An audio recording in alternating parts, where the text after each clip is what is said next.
since we are dealing with PFUDD, Yes, sir. we have to look first at the bones, Yes, sir. because that is what has caused the problem, isn't it? It's been a fracture. So the Burgess classification is the simplest one, but there are tiles classification is there that is even simpler. So, you know, I don't think we need to know too much about those classifications, but at least to know whether it's a stable fracture or an unstable fracture. And if it is stable fracture, unstable fracture, the orthopedic surgeons usually will put fixators. One has to be seen from that point of view.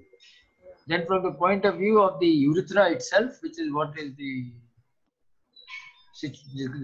area in question, this is a retrograde.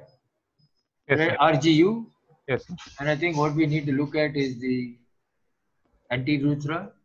What is the caliber of the anterurethra, and whether the anterurethra is seen in its entirety, and up to where is the block. Depending on whether it's the patient is the first time or second time, the block will be accordingly. In a primary patient, usually we know it's a type 3 injury, and therefore it will go right up to the perineal membrane and with the loss of the bulbar cone.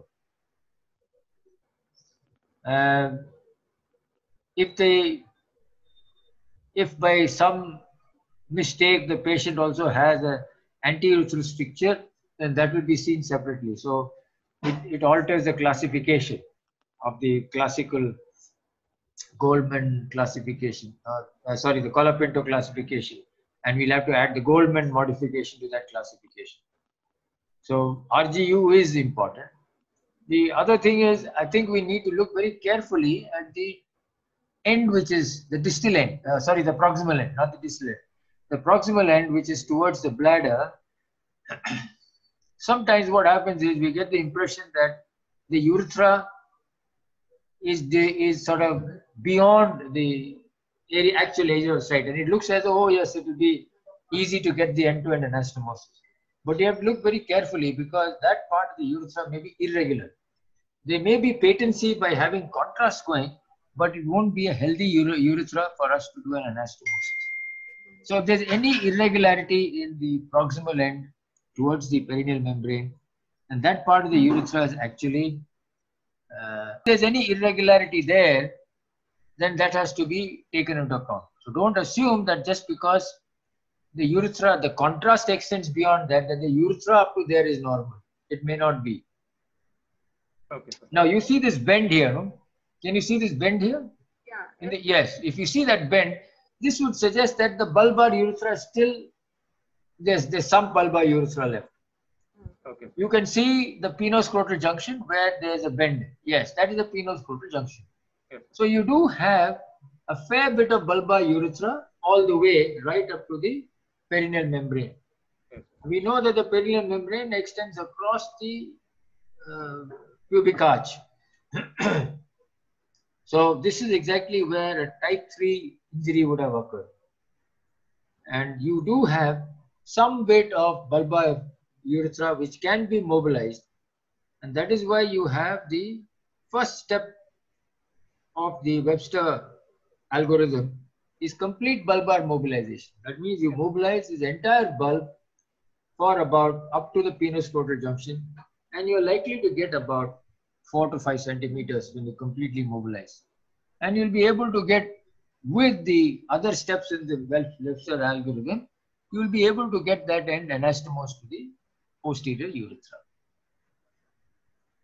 This is a full bladder on the extreme left picture, is a full bladder.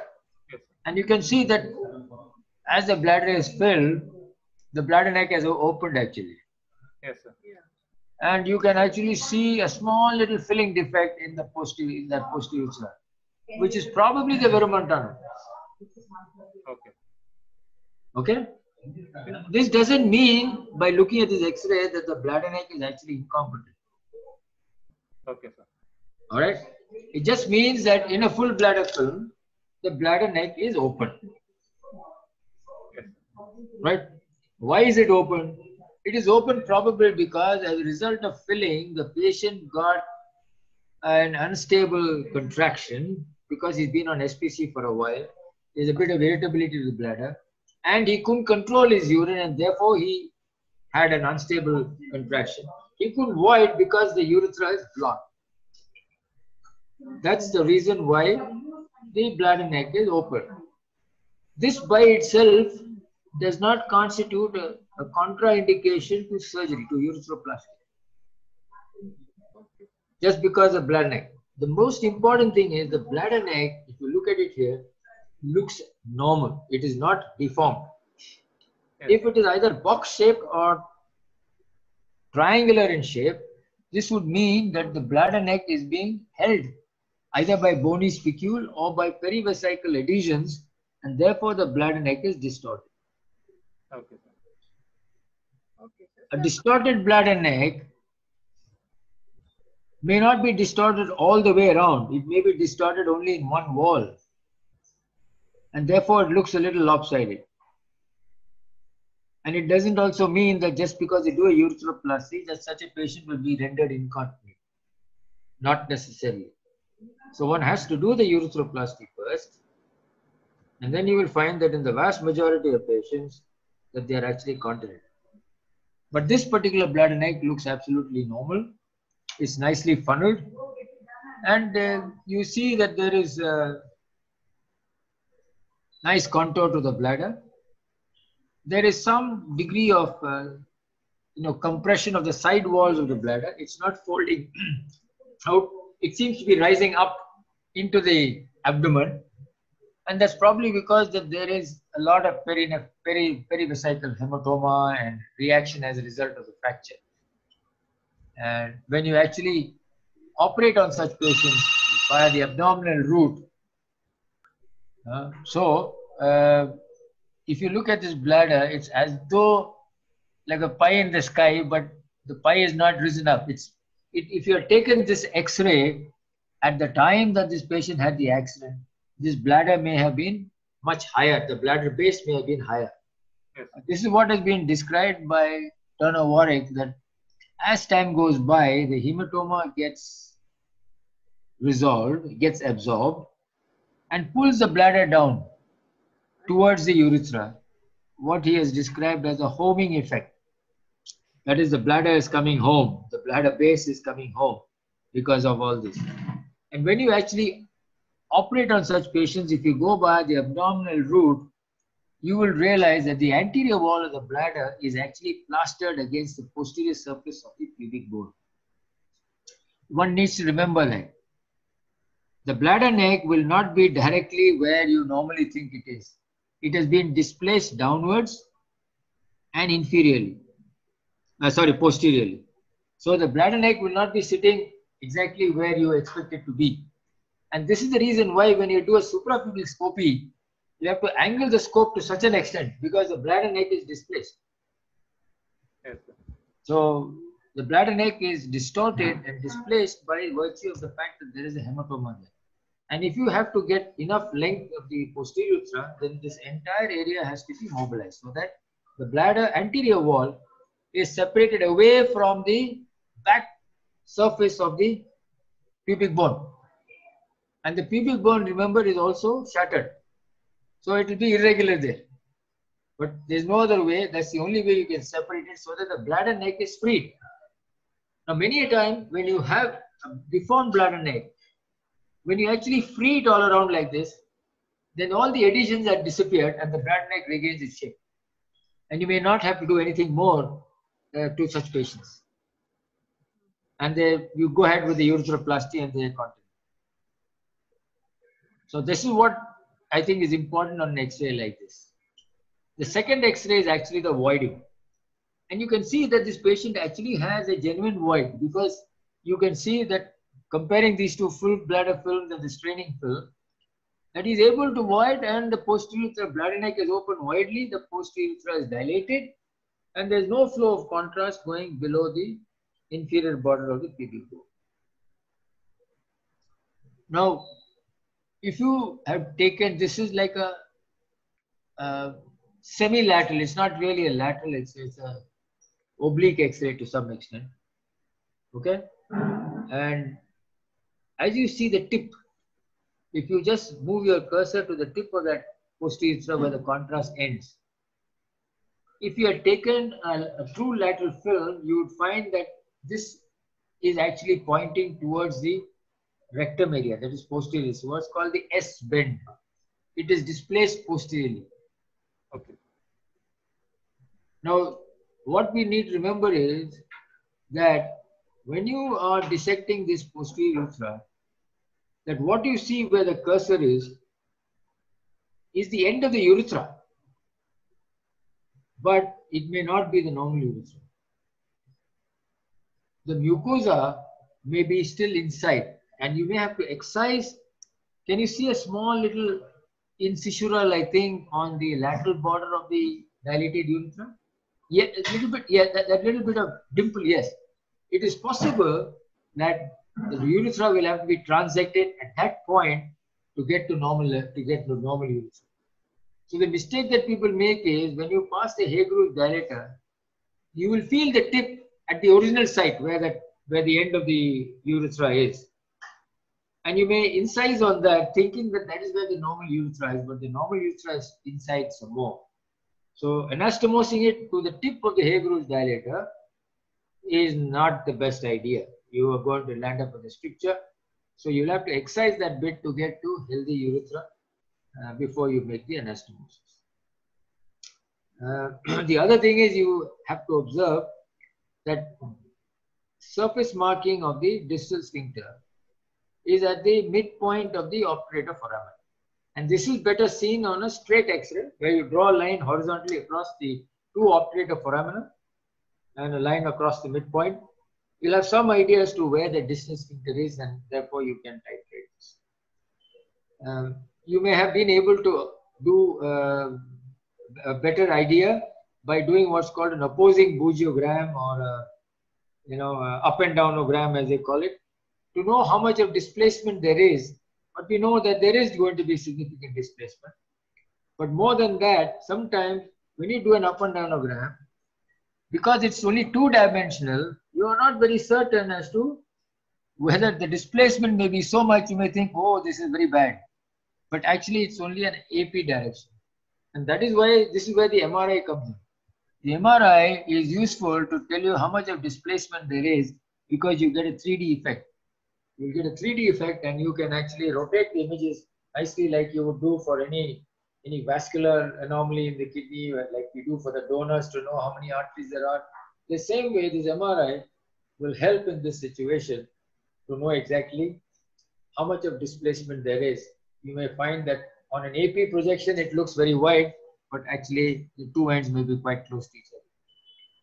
So that's something that we need to remember, that not all the time that the opposing bugiogram shows a defect of 4 centimeters is actually 4 centimeters. It may be much shorter.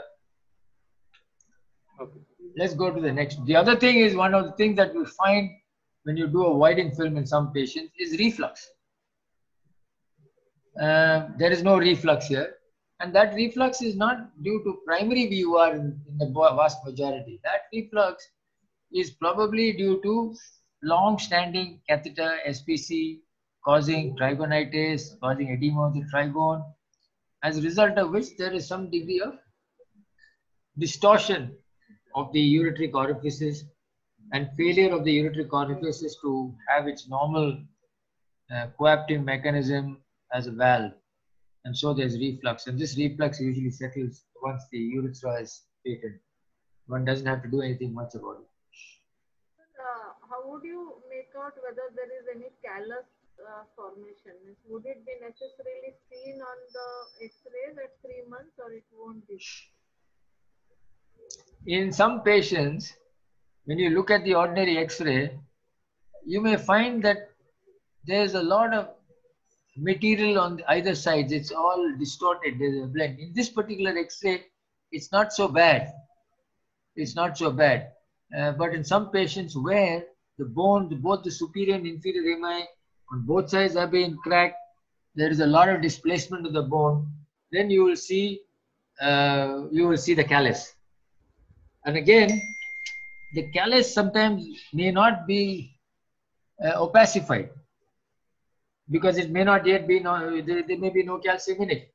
It's just bone which has formed again after the accident. And this can again better be seen on a MRI maybe.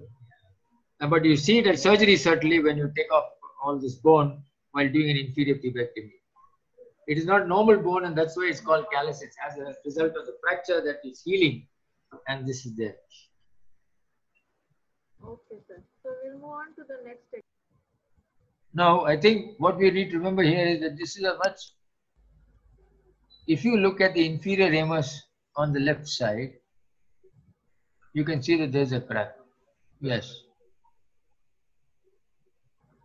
Now we know by looking at an X-ray that if the medial border of the inferior ramus is actually got a crack exactly where we find it, then there's a very high chance that the patient will have a concomitant urethral injury. That needs to be remembered. So if you go to the emergency when you're called to see a patient like this and there's a plain X-ray, just look at that point where the inferior ramus is and the medial border of the inferior ramus. If you find that there's an abnormality, if there's a crack there, then there's no point in trying to even put a catheter, and the vast majority will probably have to put an SPC. That's what is seen here. Again, the degree of displacement of the bone, the pelvic ring, is not tremendous here. This is obviously a much smaller patient, and the bladder is well formed. Compare it to the previous X-ray, where the bladder seemed to be rising out of the pelvis in a pear-shaped manner. But here it is nice and spherical. Yes, sir. It is nice and spherical. Yes, sir. So this position of the bladder neck, what would you comment upon? Like this was not. Sorry? This position of the bladder neck, this bladder neck has not opened on the full. Yes, it is not open on the full. It doesn't mean that it is closed. If it opens, it opens. If it doesn't open, it doesn't mean that it is destroyed. Again, if you look carefully at the entire circle of the bladder as is filled with contrast, it's a very smooth one. There is no irregularity anywhere in the base, in the so-called bladder base. There is no irregularity. And some patients find it extremely difficult to pass urine like this or leak. In the previous case, we saw that when the bladder was filled, the bladder neck opened. In this particular case, the bladder neck didn't open. So you see the two cases, both are different in terms of radiological finding, but ultimately they may all turn out to be the same in terms of their working nature. So this bladder neck is, to my mind, a competent bladder neck. There's no irregularity. It's just that it's not open, it's full, and therefore it's not leaking like that. Probably this patient did not develop any unstable void or unstable contraction that opened his bladder neck, and therefore it is still in normal shape. Again, when you see the Whiting X-ray, what I want to impress on you here is that the bladder neck is opening, the urethra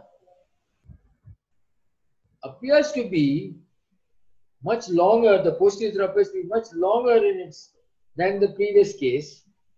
But again, if you see the little hook-like thing, if you move your cursor to the hook of the urethra, to me, what that hook represents is where the tip of that hook, the hair groove will come and meet.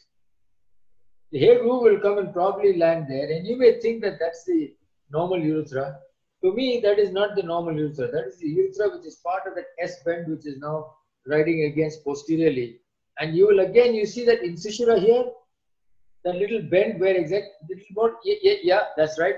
Again, this is a slightly more accentuated version of that incisura, and the urethra is normal there. Urethra is probably normal there, not anywhere else. Yeah, so don't think that this is going to be an easy job. No. Again, there is a you can see that this is approximately same level at that. If you look at the previous X-ray, where that urethra is, if you had done this X-ray, probably in a straight AP projection, you would have seen that this urethra comes and hits at the level of the inferior ramus on the left side. That's where it's stopping, and that's where the urethra has been transected at the time of the accident.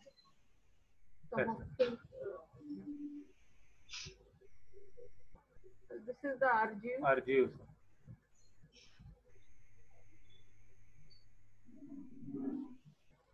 Now you see, again you see the RGU here, you see the bulb. You see the penoscrotal junction and you see the bulb. But you don't see beyond that. Compared to the previous one, you saw a little bit longer. So maybe because this is a child, I think, no, very thin individual. Thin individual. It's a very thin individual, and he gets the impression that, oh, there is going to be a very short gap, but it may not be. And you can see that from the point where the urethra ends on the RGU, there is still a significant gap between that and where I showed you on the voiding X-ray, the infissura, which would mean that this patient is likely to require definitely 3 steps of the Webster's algorithm. Okay. Okay, sir. You see that there's a bit of bone that has been splintered off. Yes, sir. Okay, now this may be now calcified callus because it's splintered off and they'll be there.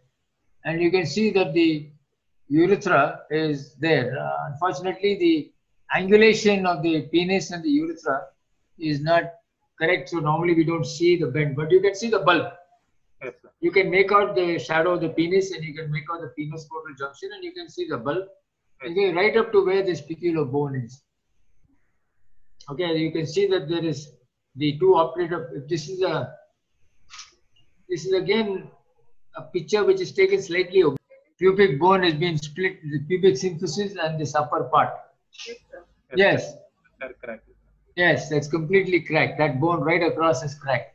And you can see the shadow here, which represents that spicular bone finally. Yeah. You know, in the same direction, that spicule which is sitting there. You can see it actually here, faintly. Yes, sir. It has Yes, below that gas shadow, below that air shadow. Yes. You can see how the 2 optator foramina look absolutely different. And how one side inferior, the ischial ramus is far below the other side. Yes, sir. And therefore there's bound to be a pelvic tilt in such a patient unless he compensates for by his muscles from the other side. Fine. Unless quite a lot of these patients walk with a bit of a limp or a gait, a limping gait these days. Yes, sir. So here you see that the bone, the pubic symphysis is there, but the bone is actually split from the superior ramus right across as a clean cut right across. It's lying literally free there. Yes, sir. Sir, we'll go ahead on his next. Go show us the RG. This is the RG. RG. Hello. Yeah. This is the RGU. Yes, sir. You can see clearly here that the bulb of the urethra is intact. Yes, sir. One would get the impression that the bulbar urethra is narrowed, isn't it? From the point of view of the penoscrotal junction up to the proximal end. Yes. Yes, sir. But then it may not be so. That's probably because the contrast has not been injected probably with complete force throughout. Yes, sir. Huh? Yes, sir. The lumen appears to be lumen appears to be regular, but it appears to be narrow. It is also possible that there may be a lot of adhesions around this that is compressing the urethra from the outside and giving the impression. So one needs to be guarded. But the best way is to do a scopy at the time. When you do a scopy, you will realize that this urethra is probably all right up to the point where the arrow is right now. Yes. Yeah. You can see here now that the voiding study shows the normal bladder neck and the posterior urethra. This is where the MRI would have been very useful. It will give you exactly the spatial relationship between this dilated posterior urethra and the bone. I guess you'll get good pictures. You'll get good anatomical pictures and definition. But at the end of the day, when you want to operate, you know exactly what you have to do. Yes. So on a straight X-ray, this is what it appears. But on a 3D image, you may find 3-dimensional image, you may find things that are a little different. Yes, sir. Yeah. So we'll have to do an MR sister urethrogram. Here again, you see the posterior urethra is dilated up to exactly where the RGU is showing that there is the proximal end of the urethra. Yes, sir. On the RGU, the proximal end of the RGU is very close to the distal end of the posterior urethra Yes, sir. on an AP image.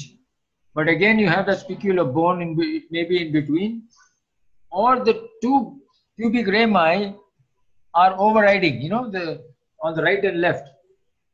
Yes, sir. They seem to, and this is where I think if you do an MR with the patient actually voiding, if they allow it on their gantry, it will give a very good idea. If this patient still hasn't had surgery, it may be a good idea to put contrast and do a voiding with an MR so that you see how it looks like when he's actually voiding, like a video shot. I don't know whether that's possible, but you can see the 3D effect, the contrast inside the urethra, and what is the relationship to these bones to the bone is. Yes. Okay. Sir, any comment on the position of bladder neck in this film? Well, again, this is only related to the shape of related to the fracture, nothing more. It's avoiding X-ray. It's avoiding X-ray, and the bladder neck is opening nicely. It's funneling well. It is not asymmetrical or irregular, and the dilatation is right up to the probably beyond the Vermont tunnel. Yes. Yeah. Okay. Okay. So in this film, especially the pelvis, true pelvis outline is not. I had mentioned that. I had mentioned that you can see that the bone is cracked, and therefore one side will be displaced. And I also mentioned that the ischial ramus on one side is lower. Yeah. Then the. Which means that such a patient may actually have a bit of a limp or gait alteration simply because of that. But sometimes the bone compensates, the muscles compensate, and he's okay. That's the only thing. Okay. Sir. There again, if you see that the pelvis is completely distorted, there is a fracture on both sides, both inferior and superior pubic. Therefore, this becomes an unstable fracture. Yes, sir. Both sides, and you can see that a bit of bone is displaced. It may not be lying free on the right side. It may not be lying free on this. It doesn't look as though it's lying free unless you take some lateral projections to see it away. This may be just a crack and callus which is around the crack area. A similar thing on the other side. Similar thing on the other side, and you can see how the obturator foramen on both sides has been compressed. Yes, sir. This is a straight X-ray. The patient is lying straight, but you see where the symphysis pubis is pointing towards the left shoulder. Yes, sir. Yes, and the two obturator foramen are completely distorted. Yes, sir. You don't see it in profile like a nice ring. They are compressed, and this again indicates that because of the bone fracture that the pelvis is distorted. It is very likely that such a patient will definitely have a urethral injury simply because the inferior ramus on the left side is cracked, and therefore the urethra is going to be involved. Yes.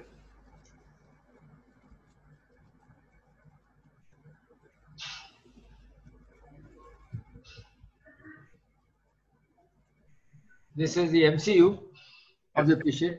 You can see that there's an attempt of the bladder neck to open. There's a little bit of triangulation there, Yes, sir. but it's not fully open. Yes, sir. And in such a patient, supposing you can't get him to do a voiding study nicely, then again it becomes useful. Probably I would do a scopy at the time of surgery just to make sure that the rest of the posterior urethra is all right. Yes, sir. Yeah, I think it's very important to do that. Sometimes you may land yourself in trouble, and if you see an X-ray like this, it might be prudent to do the scopy one day before to make sure everything is all right, because you can have a double block. Okay, sir. You can occasionally have a double block, one below there and one at the level of the distal sphincter, that the usual standard one, Yes, sir. and you may be in for a surprise. So when you see an X-ray like this, it's a good idea to actually do a scopy, assess, and make sure that the posterior urethra up to the verumontanum is all right. Normal. Yes, sir. It probably is, but you can't be, unless you get a better voiding. Compare all these MCUs with the others and you'll notice that there is a difference. Yes, sir. And sir, the bladder neck is also a bit higher than. It is higher. It is higher. Again, look at the bone. You can see that how you look at the plain X-ray. If you look at the plain X-ray, you will realize that see the shape of the superior border of the pubic ramus, superior ramus on the right side. Yes, sir. See how it is. So if the bladder is resting on that, On this. then Okay. it's going to be facing the other direction, which is actually very clearly seen in the contrast film. Yes, sir. No, not this. Yes, it's high. Yes. It's higher on. It's more higher on one side than on the other side. Yes, sir. Here it is more higher and Yes. okay. And that is only because of the bone. Placement of the bone. Yes. Yes. Okay, sir. Show the voiding. Yes. No, there's a voiding. There's one voiding which I missed. Yes. Stay there. Stay there. Yes, If sir. it's the same patient with the voiding, you can see. No, the next one. Next one. Next. Yes. Stay there. Yeah, that's it. Yes, sir. You see now that the bladder neck is open, and again sir. the posterior urethra is seen. Yes, sir. It is not as dilated as the other X-rays, which are in the Previous as- X-ray. Yeah, Yes. but this again doesn't mean that it is destroyed. Okay, sir. Just because it looks like this doesn't mean it's damaged completely. It probably is all right. Okay, sir. Again, a suprapubic scopy at the time of surgery will confirm that the rest of the urethra is actually all right. Okay, sir. Okay. Show the RGU for the same picture. This is, sir. Yes. Now you see, if you compare the RGU and the MCU of this patient, Yes, sir. it looks as though this is going to be a long gap. What is also important here is that unlike the other patients where you see the curve of the bulbar urethra, you are not Here it seeing is the not. full curve. You are just seeing a little bit of the curvature of the bulbar urethra and it's cut off. Yes, sir. Yes. So it is likely, you compare all the others, you've seen so many pictures and you will see that the RGU showing different levels of injury. Yes, sir. And this, compared with the voiding study, gives the impression that the gap is significant. Very long. Yes, sir. The gap is significant. And such a patient is most likely to end up with all the, you'll have to do a good pubectomy to get the ends together. Yes, sir. Now, because this patient is an adult, there is a good degree of elasticity of the bulbar urethra. But if this patient was a child, then you would be very worried because this may not be able to be pulled. And such a patient may require, the child may be requiring a full formal transpubic to shorten the length of the urethra that needs to be anastomosed. Okay, sir. I think the important thing here in this X-ray is to remember that the X-ray suggests a longish gap. Okay, sir.